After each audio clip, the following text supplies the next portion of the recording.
Assalamualaikum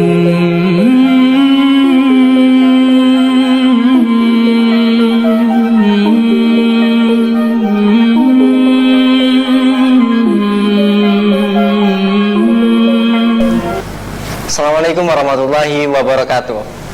Halo Sobat Milenial, kembali lagi di acara Robusta Ngobrol bareng Ustadz.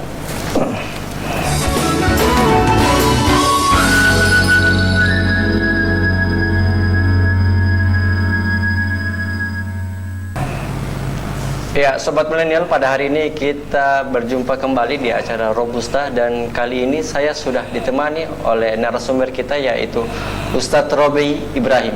Assalamualaikum Ustadz. Waalaikumsalam warahmatullahi wabarakatuh. Dan semoga kabarnya Ustadz? Alhamdulillah baik. Semoga para pendengar dimanapun dan para pemirsa semua, insyaallah kami temui dalam keadaan sehat walafiat. Amin, amin. Dan insyaallah kita semua juga para kru dimanapun anda berada, insyaallah kami temui dalam keadaan sehat walafiat. Amin ya rabbal alamin. Ya, Sobat Milenial, pada hari ini kita akan mengangkat tema ataupun mengobrol dengan berbagai tema yang mungkin begitu menarik untuk kita bahas, ya, yaitu terkait dengan menjaga kehormatan seorang muslim. Nah, ini bagaimana untuk kita seorang muslim untuk menjaga kehormatan. Dan mungkin langsung saja kita ngobrol dengan narasumber kita. Baik Ustadz, mengawali obrolan kita pada sore hari ini, mungkin bisa dijelaskan apakah ada kriteria tertentu bagi seorang muslim, dan apa bedanya seorang muslim ini dengan orang-orang yang beriman? Baik. Bismillahirrahmanirrahim. Alhamdulillahirabbil alamin. Wal aqibatu lil muttaqin wa la udwana illa 'alal zalimin. Asyhadu an la ilaha illallah wahdahu la syarika lah wa asyhadu anna sayyidana wa nabiyyana Muhammadan abduhu wa rasuluhu la nabiyya ba'dah. Di dalam Islam itu ada 3 tingkatan. Ya. Yang pertama dia seorang muslim. Ya. Yang kedua, tingkatan yang kedua dia seorang mukmin, dan yang ketiga dia seorang muhsin. Ya. Orang yang muhsin itu orang yang tingkatan paling tinggi. Ya. Tingkatan yang keduanya adalah orang mukmin. Ya. Dan tingkatan awalnya adalah orang muslim. Ya. Jadi orang muslim belum tentu dia mukmin dan belum tentu dia muhsin. Tetapi orang muhsin sudah tentu dia mukmin dan sudah tentu dia muslim. Ya. Maka ini hal yang perlu kita perhatikan dalam kehidupan kita. Makanya di doa itu Nabi senantiasa atau dalam khutbah sering dibaca, Allahumma gfir lil muslimina wal muslimat wal mu'minina wal mu'minat. Ya. Jadi ya Allah, ampunilah orang-orang muslim. Ya. Tapi Nabi tidak mencukupkan di muslim saja, tapi apa? Wal mu'minina wal mu'minat al ahya minhumul amwat. Minhumul amwat, dari orang yang hidup dan orang-orang yang mati. Ya kan? Jadi menunjukkan bahwa orang yang beriman itu dia sudah tentu muslim, tapi muslim belum tentu dia mukmin. Ya, makanya dan orang mukmin inilah tingkatan yang kedua dan tingkatan yang sudah sangat baik sekali kalau dia seorang beriman kepada Allah Subhanahu wa taala. Maka kalau dia beriman, ya, beriman kepada Allah, hal yang menunjukkan keimanan itu dalam hadis-hadis lain Nabi menyebutkan dengan kriterianya dengan akhlak. Ya. Nabi bersabda, akmalul mu'minina imanan ahsanuhum khuluqa. Orang yang sempurna keimanannya, jadi bukan akmalul muslimina, tapi akmalul mu'minina imanan. Orang yang beriman yang sempurna keimanannya, bukan yang sempurna keislamannya, tapi sempurna keimanannya. Jadi keimanan itu berkaitan dengan akhlak seseorang. Ya, akmalul mu'minina imanan ahsanuhum khuluqa. Orang yang sempurna keimanannya adalah orang yang baik akhlaknya, ya, yang baik akhlaknya. Maka inilah hal yang perlu kita perhatikan kalau kita ingin menjadi orang yang baik, orang-orang yang bertakwa kepada Allah, orang-orang yang beriman kepada Allah. Maka yang kita perhatikan adalah bagaimana akhlak kita kepada sesama manusia. Nah, baik. Ustaz, mengapa seorang muslim ini begitu tinggi kedudukannya di antara semua golongan manusia, Ustaz? Iya, orang muslim itu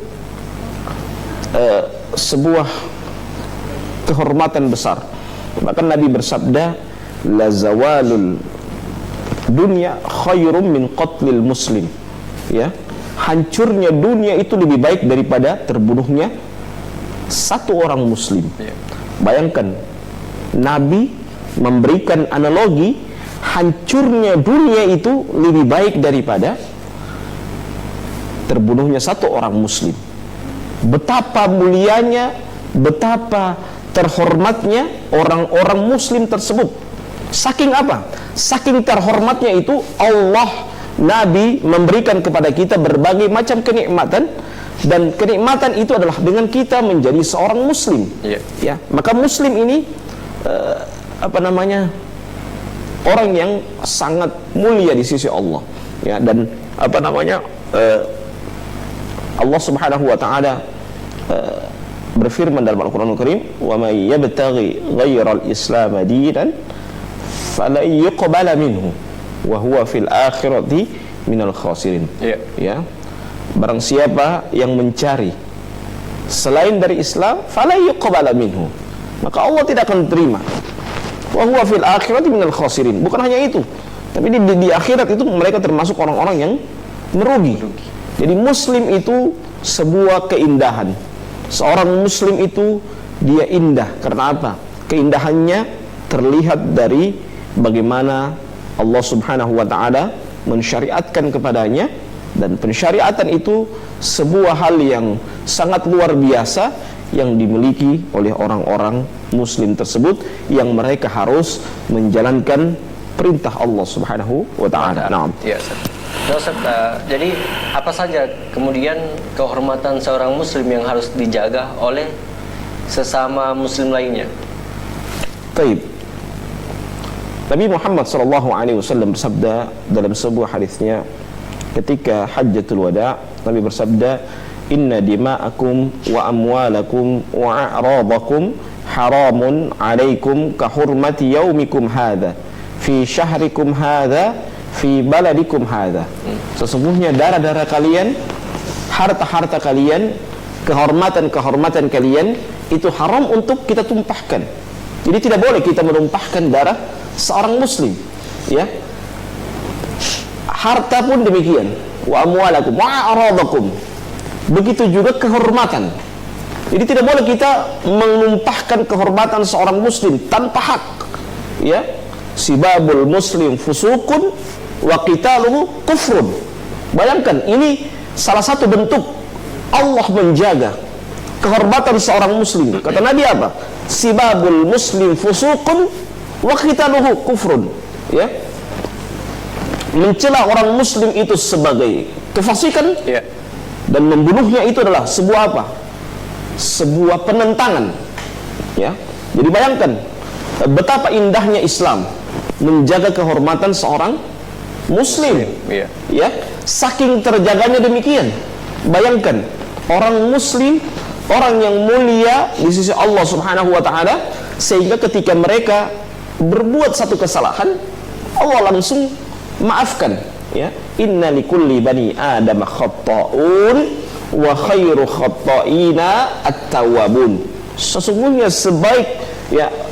setiap anak Adam memiliki kesalahan, dan sebaik-baik orang bersalah itu apa? Langsung bertobat atas kesalahannya tersebut. Ya. Jadi itulah seorang muslim yang sejati. Ya, kehormatan itu harus dijaga. Ya, karena kata Nabi Muhammad SAW, ya, man tatabba'a auratahum tatabba'allahu auratahu walau fi jawfi baitih, ya, yafdahuhu walau fi jawfi baitih. Barang siapa yang membuka aib saudaranya, apa kata Nabi? Yafdahuhu, maka Allah akan bongkar semuanya, walau fi jawfi baitih, walaupun di dalam rumahnya. Ya, itu apa? Karena itu bahaya, dosa bagi orang yang membongkar aib seorang muslim. ya. Maka kita harus menjaga aib itu. Walaupun kita tahu aib seseorang, tidak boleh kita membongkar aib itu, apalagi kita menelanjangi, apalagi hal-hal yang kita tidak inginkan bersama, karena ini akan menjadi sebab Allah Subhanahu wa taala akan membuka aib kita pada hari kiamat kelak. Bahkan ketika seorang akan meninggal dunia, ya, ketika dia membongkar aib itu, maka dia sebelum meninggal dunia, maka Allah akan buka aibnya itu, ya. Allah akan perlihatkan kepadanya bagaimana apa yang dia bicarakan kepada saudara itu, maka dia sebelum meninggal dunia dia akan berbuat sebagaimana apa yang dia tuduhkan kepada saudaranya tersebut. Baik. Baik, Ustaz. Apakah bila dosa seorang muslim ini diungkap di pengadilan, apakah itu sudah termasuk merusak kehormatan seorang muslim? Itu beda. Kalau itu hal yang diperbolehkan. Imam Nawawi dalam kitabnya Riyadhus Shalihin, beliau mengatakan la ghibata, ya, tidak ada ghibah, ya, fi sittatin, ya, tidak ada ghibah pada 6 hal. Di antaranya apa? Orang yang muhadzarin, orang-orang yang mewanti-wanti atau meminta fatwa, ya, orang yang meminta fatwa, sehingga meminta fatwa itu hal yang diperbolehkan untuk kita mengungkapkan. Tujuannya bukan untuk membongkar aib, tapi tujuannya apa?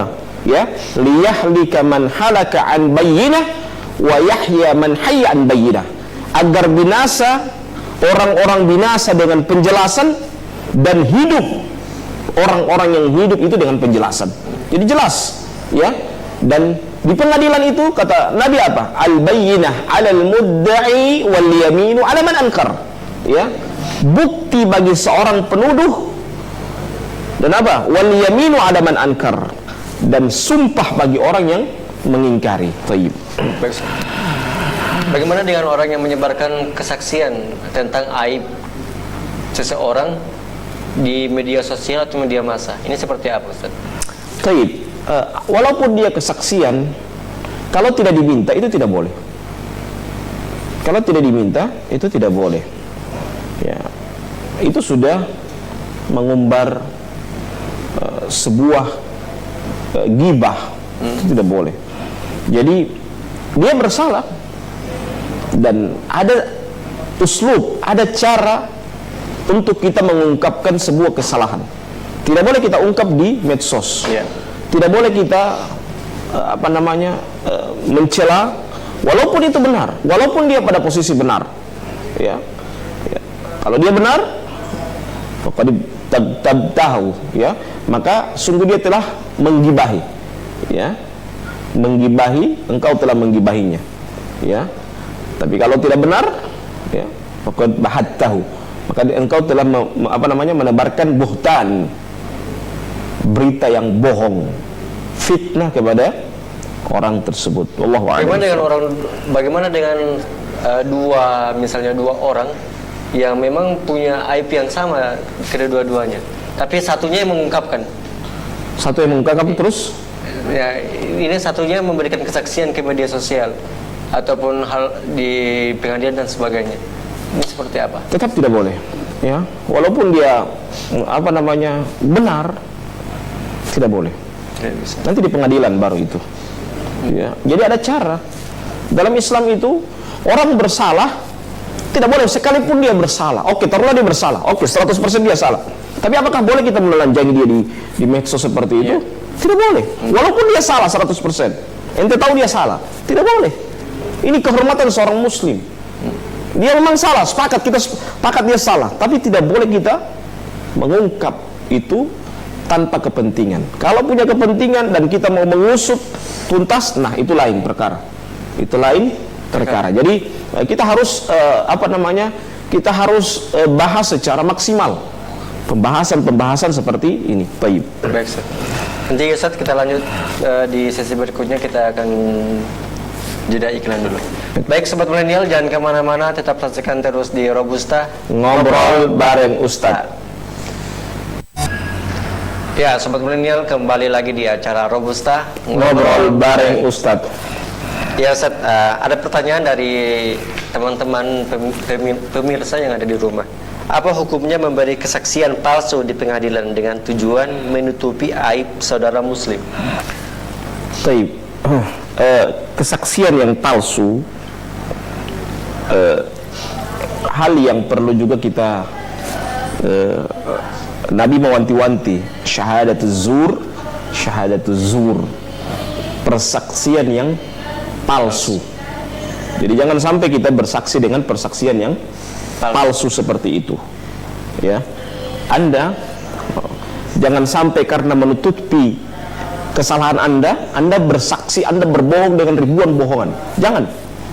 Ya, jangan. Katakan yang benar. Antaqulal haqqa, sebagaimana nasihat siapa namanya? Rasulullah kepada Salman Al-Farisi, di antaranya apa? Antaqulal haqqa walau kana murran. Engkau berkata yang baik walaupun itu pahit. Sampaikan yang benar itu benar. Urusan dia marah itu urusan dia. Tapi tugas kita adalah apa? Menyampaikan. Ya. Tidak boleh kita bersaksi dengan persaksian yang palsu. Sekali lagi ya, jangan bersaksi dengan persaksian yang palsu. Tidak boleh kita bersaksi dengan persaksian yang palsu seperti itu. Baik. Jadi harus kita kita juga harus melihat ada hak adamiyun. Kita harus jaga, walaupun kita diminta untuk berbicara, tidak boleh kita bicara. Kalau itu hal yang memang sudah berlebihan untuk kita harus jawab, kita harus tunda dan tidak boleh kita jawab di hadapan halayak umum, walaupun kita dalam posisi benar.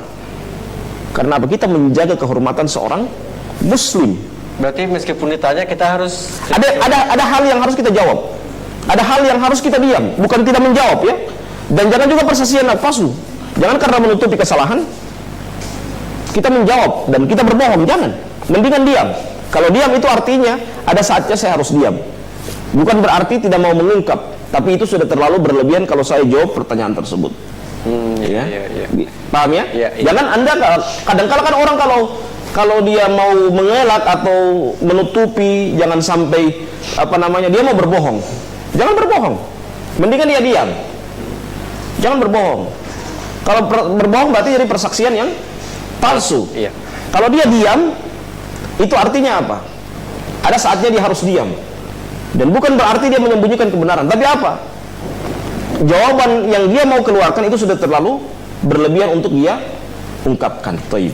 Bagaimana dengan pandangan Islam terhadap orang yang melaporkan perzinahan seorang muslim untuk ditegakkan hukum terhadapnya? Bagaimana pandangan Islam terhadap orang yang melaporkan perzinahan seorang muslim untuk ditegakkan hukum terhadapnya? Baik. Itu kan harus ada 4 saksi. Dan 4 saksi itu dia melihat langsung. Jangan wakil wakal. Oh, orang bilang dia berzina.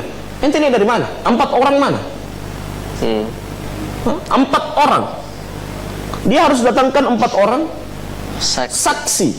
Dan 4 orang itu jangan mau dia masuk dalam kamar dia bilang saya berzina. Loh, ente lihat sendiri dia berzina. 4 orang itu melihat langsung. Itu dalam Islam. Ya.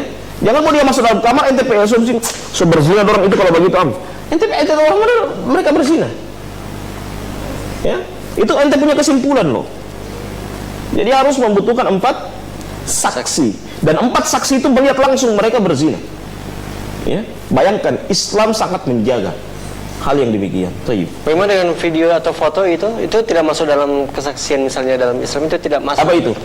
Misalnya foto. Ya bisa, apalagi video sekarang, apalagi foto sekarang. Kadang kan bisa diedit kepalanya. Ya, bisa diedit. Makanya butuh ada namanya verifikasi faktual, tanqihul manat. Kita harus verifikasi faktual, kita pastikan apakah itu videonya betul-betul videonya atau tidak. Jangan bisa jadi ya badannya orang lain, kepalanya kepala orang lain. Baru itu sudah berzina dia. Loh, gimana modelnya begitu? Ente ini muslim loh.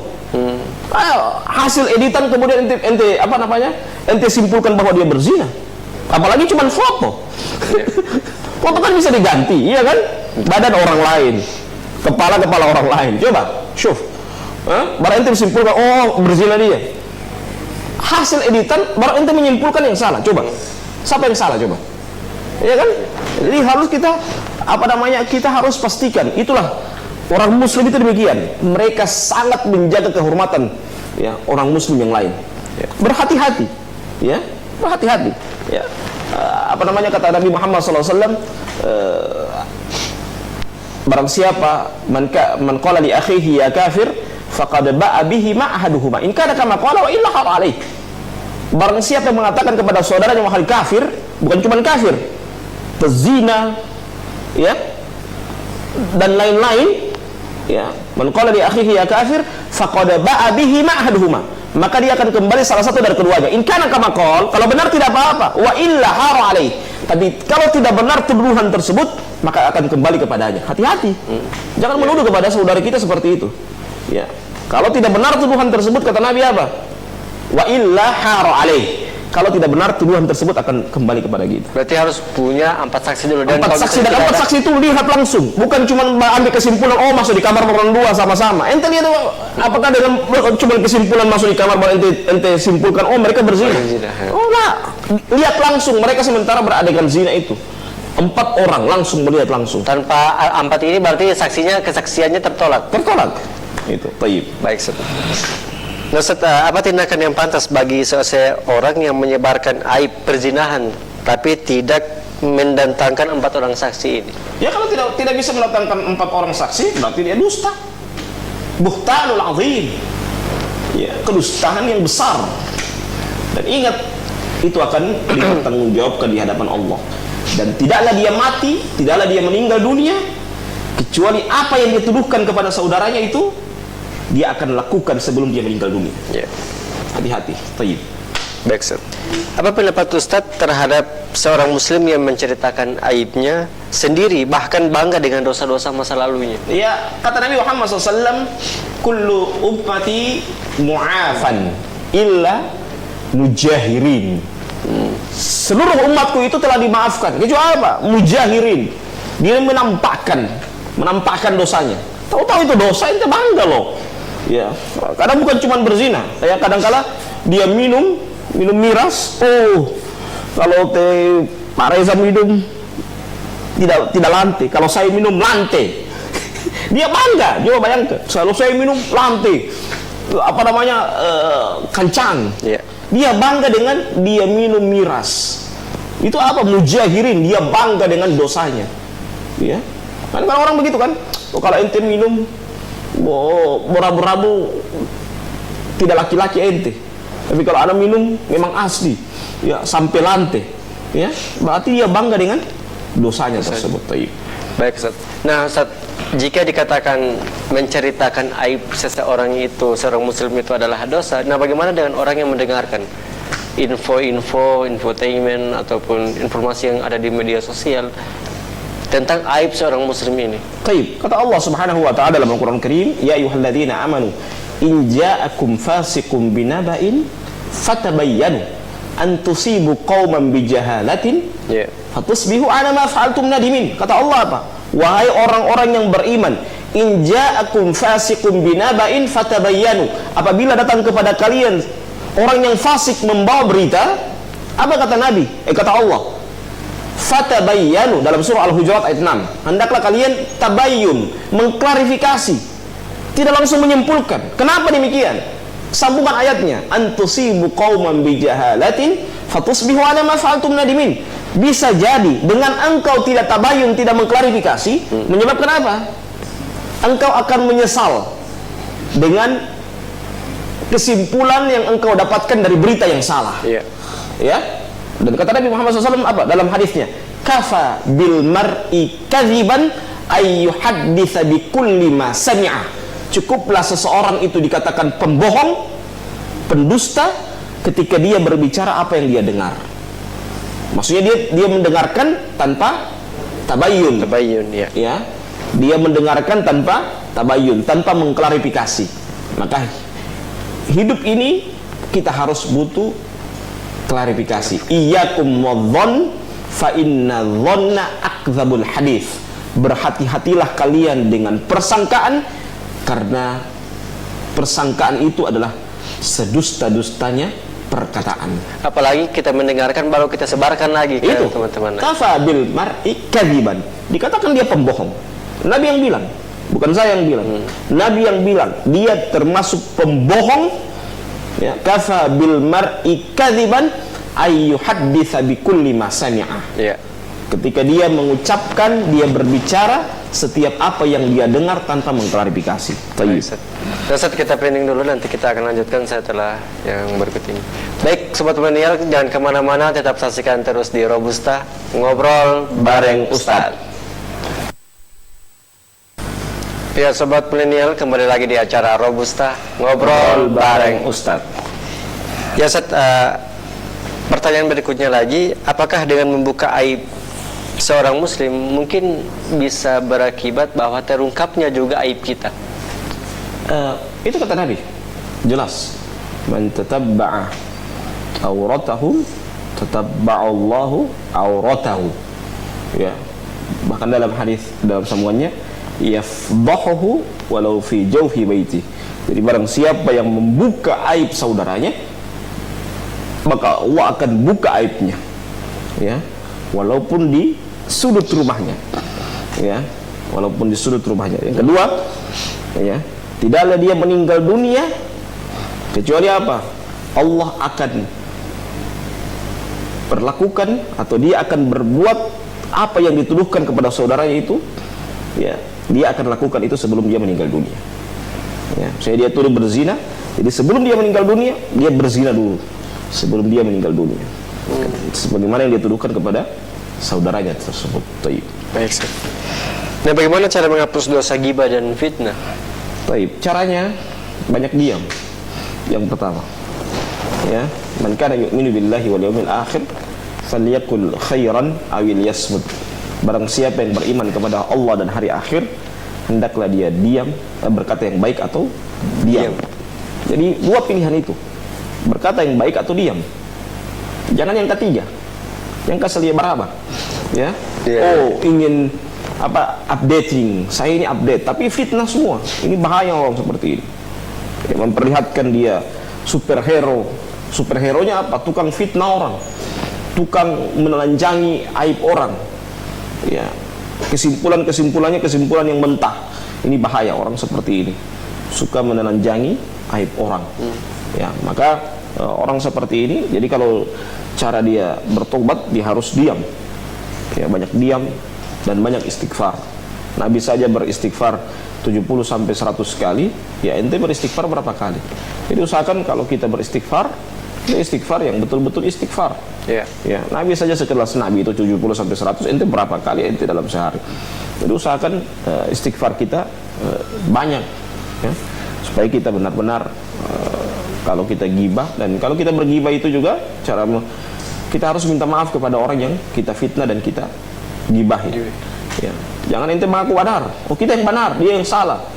Ya, dia ini apa namanya, mengelak apa semua. Lah, ente minta maaf. Ente kalau gentle minta maaf ente. Ya, jangan cari-cari pembenaran. So salah lagi ente bagi Pak, ente bilang oh ini cari-cari pembenaran. Dia ini tidak mau keras kepala, apa namanya? Begitu kan? Dengan oh ini keras kepala, tidak mau dinasihati. Padahal bukan tidak mau dinasihati, ente memfitnah dia loh. Ente membuli dia loh. Ya. Baru ente bilang dia keras kepala. Ya wajar dia marah. Karena apa? Karena engkau memfitnah dia. Iya kan? Wajar dia marah. Wajar dia tidak senang. Karena apa? Karena difitnah habis-habisan, ditelanjangi di umat. Oh, ada videonya begini, padahal tidak ada video. Dia bohongin semua. Seakan-akan dialah pemilik kebenaran. Padahal kebenaran yang dia pegangi itu berdasarkan fitnah, berdasarkan gibah yang dia sudah ramu sedemikian mungkin supaya seakan-akan manusia menganggap dia pembawa kebenaran. Ini bahaya orang seperti ini. Baik. Ustaz, bagaimana cara agar Allah itu menutupi aib kita? Cara bagaimana Allah menutupi aib kita? Iya. Kalau saya pribadi, kita harus memperbanyak diam, dan Allah menutupi kita, memperbanyak juga taubat. Itu saja. kita diam, taubat, sudah selesai. Ya. Dan kalau Allah dan kita diarahkan kepada hal kebaikan, itu kalau kita bisa seperti itu, insya Allah kebaikan akan kita dapat. Ya, Ustaz. Terus Ustaz, ini tadi kita sudah bercerita tentang bagaimana tentang kesaksian dan beberapa hal yang lain. Nah Ustaz, tapi itu kan dalam Islam Ustaz. Ya. Tapi dengan hukum kita saat ini 4 saksi saja itu bahkan tidak dipakai, bahkan hanya video dan mungkin bisa dapat. Bagaimana? Kan kita kan negara hukum. Karena yang tadi itu disampaikan itu berdasarkan pandangan Islam. Nah ini kalau ada video kan itu kalau misalnya di negara kita kan bisa. Ya sudah, jangan langsung terima, maksudnya jangan langsung percaya. Kita harus klarifikasi. Walaupun sudah ada video bukan berarti dia benar. Begitu caranya.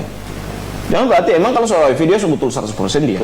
Tidak lah, kita harus klarifikasi. Kita harus lihat betul.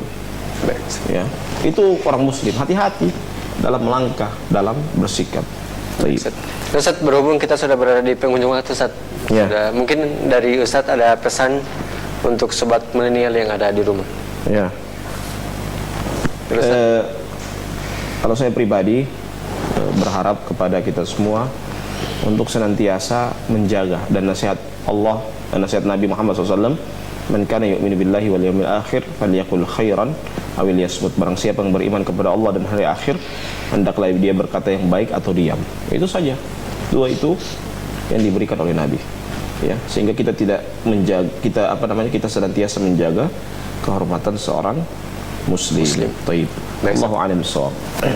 Ya Ustaz, saya ucapkan terima kasih Ustaz telah menemani saya dan sobat milenial yang ada di rumah di sore hari ini.